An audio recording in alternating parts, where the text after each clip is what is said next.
Hello everyone, welcome to my channel Purnima star achiever.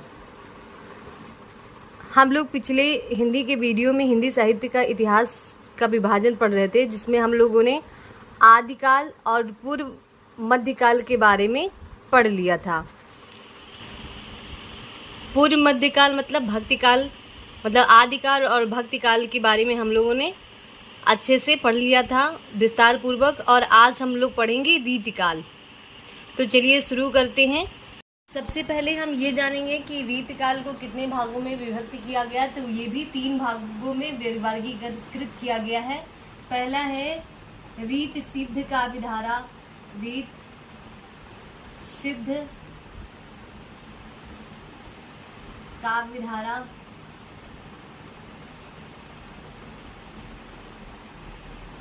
दूसरा है रीतिबद्ध काव्यधारा।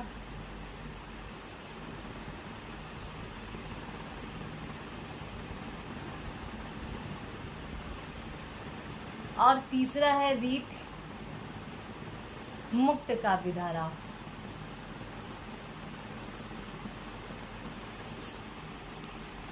रीत सिद्ध काव्यधारा, रीतिबद्ध काव्यधारा और तीसरा है रीत मुक्त काव्यधारा।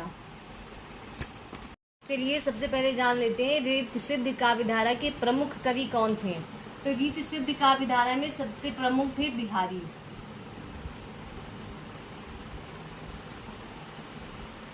रीतिबद्ध में थे चिंतामणि,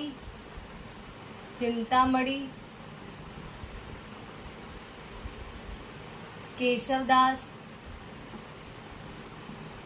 मतीराम,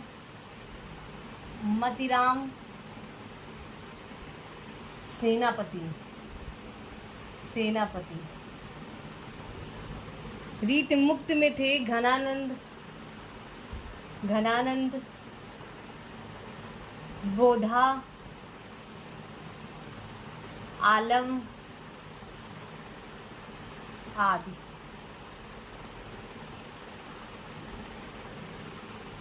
यहीं से कई सारे क्वेश्चन उठ सकते हैं।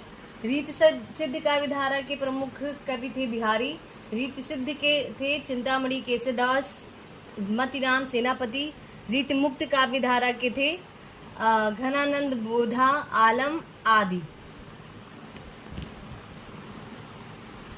रीत मुक्त काव्यधारा, यहाँ पे काव्यधारा।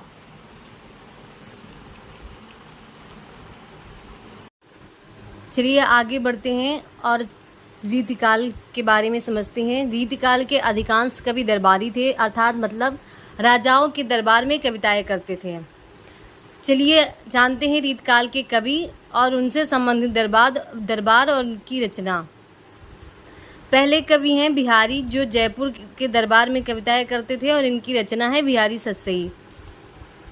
दूसरे हैं केशवदास, ये ओरछा दरबार में कवि थे और इनकी रचना है रसिक प्रिया। तीसरे कवि हैं चिंतामणि और ये नागपुर के दरबारी कवि थे। इनकी रचना थी कवि कुल कल्पतरु। अगले कवि हैं मतीराम, बूंदी में ये दरबारी कवि थे और इनकी रचना का नाम है रसराज। फिर हैं बोधा, ये पन्ना में दरबारी कवि थे और इनकी रचना का नाम है इश्कनामा। क्या नाम है? इश्कनामा। फिर हैं घनानंद, दिल्ली के दरबारी कवि थे और इनकी रचना का नाम है सुजान रसखान। चलिए आगे बढ़ते हैं और रीतकाल का नामकरण कैसे हुआ ये जानते हैं कि किन विद्वानों ने रीतकाल का क्या क्या नाम रखा। तो सबसे पहले मिश्र बंधु ने रीतकाल को अलंकृत काल का नाम दिया। रामचंद्र शुक्ल जी ने उत्तर मध्यकाल को रीतिकाल का नाम दिया। विश्वनाथ प्रसाद मिश्र ने श्रृंगार काल कहा। रमाशंकर शुक्ल और रसाल ने कला काल कहा। मिश्र बंधुओं ने अलंकृत काल के नाम से संबोधित किया। रामचंद्र शुक्ल ने रीतिकाल से संबोधित किया। विश्वनाथ प्रसाद मिश्र ने श्रृंगार काल से संबोधित किया और रमाशंकर शुक्ल और रसाल ने कला काल से संबोधित किया। आज हम लोगों ने हिंदी साहित्य का इतिहास में उसके विभाजन में रीतिकाल के बारे में समझा और पढ़ा। मैं आशा करती हूँ कि आपको ये टॉपिक अच्छे से समझ आ गया होगा। ऐसे ही मेरे वीडियो को पाने के लिए मेरे चैनल को सब्सक्राइब कर लीजिए, बेल आइकन प्रेस कर लीजिए, जिससे मेरी वीडियो की नोटिफिकेशन आप सभी तक पहुँचती रहे। मेरे वीडियो को लाइक कीजिए, शेयर कीजिए और कमेंट करके ज़रूर बताइए कि आप सभी को मेरा वीडियो कैसा लगता है। धन्यवाद।